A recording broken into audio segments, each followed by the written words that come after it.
Hello YouTube, I'm Mords, or Mords as it says up there, because somebody stole my name. But they had it first, so I can't really say that they stole it. Anyhow, I'm here to talk about what I personally consider the most insulting thing that theists say to atheists. And it basically goes like this. All morality comes from God, therefore you are inherently immoral. You're only doing this so that you can sin. You're only an atheist so you can sin. And I find this disturbing in many number of ways. First off, it's not true. Most people I know, regardless of their religion, are highly moral.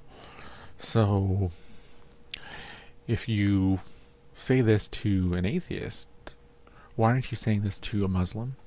Why aren't you saying this to a Buddhist? Why aren't you saying this to a Jew? Why aren't you saying this to anybody else, right? Why only the atheist? Because they don't believe in God. Why aren't you saying, you don't believe my specific version of God? My God is the version that promotes morality. Therefore, you have no morality. Therefore, you are living in sin. So it only gets leveled at atheists, this argument. And it's not a fair argument, because the morality is separate. All of the faiths that I listed all have people that are highly moral, that live very well.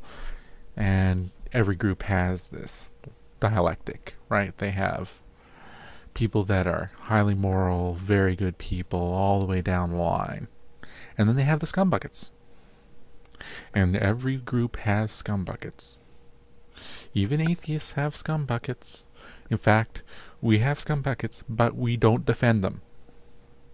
They are scumbuckets. They live in the scum. They are scum. We don't have to say that David Koresh is not a true Christian because he ate people and was gay. If David Koresh was an atheist, he would be just a serial killer. But he's not. He's a Christian. Just so you keep it straight. And you can know true Scotsman him all you want, say he's not a true Christian because he did those things, but that's not how your own religion even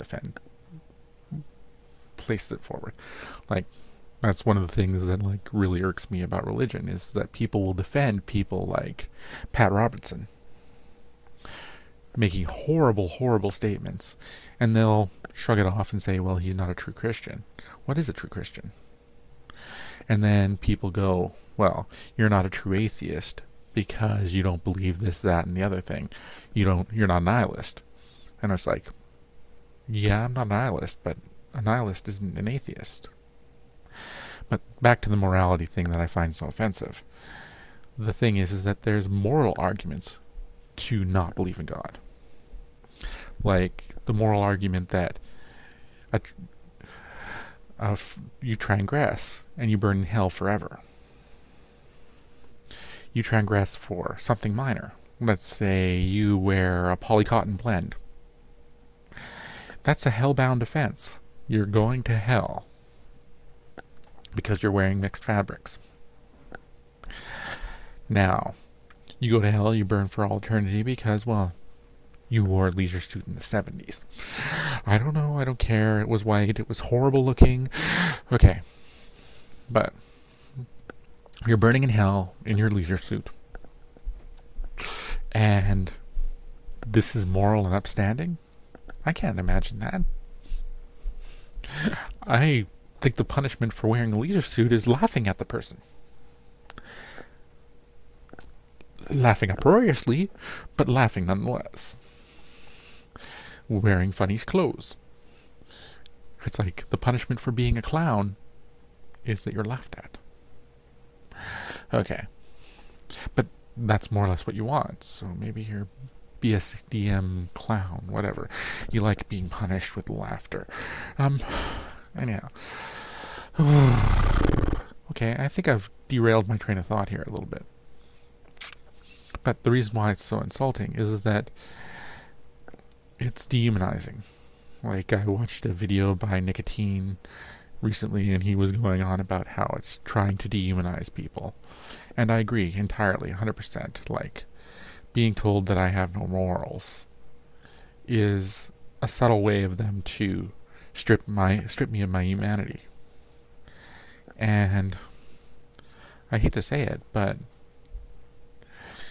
if you're the type of person that will strip a person of their humanity because they don't believe something that you believe, that really is quite telling about you. It tells me what type of person you are. It tells me that you're quite willing to take a person and turn them into something non-human because you disagree with them. And as soon as they're non-human, it becomes easier to treat them badly. It becomes easier to make them not comfortable. It becomes easier to treat them badly. And this is a problem. This is the same sort of thing as what happens when you treat a person badly because of the color of their skin. At least in this case, it's a little bit better. You have to talk to the person first before you learn how to hate them.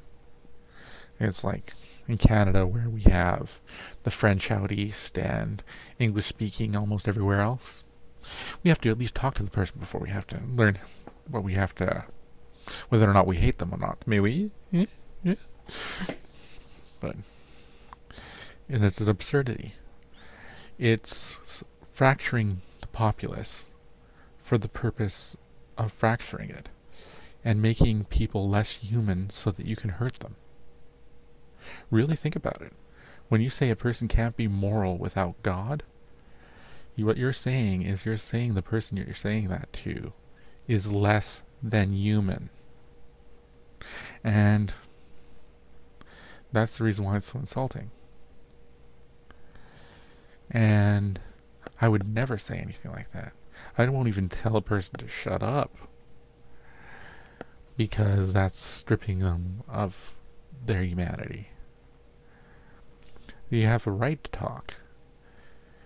At least in states in Canada, free speech is such a big thing.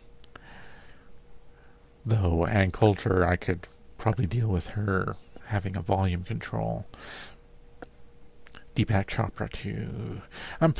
But this is personal, and like, just because I don't want to hear them doesn't mean I won't listen. There's a difference. But now I've rambled on long enough, and I think that's where I'm going to leave it.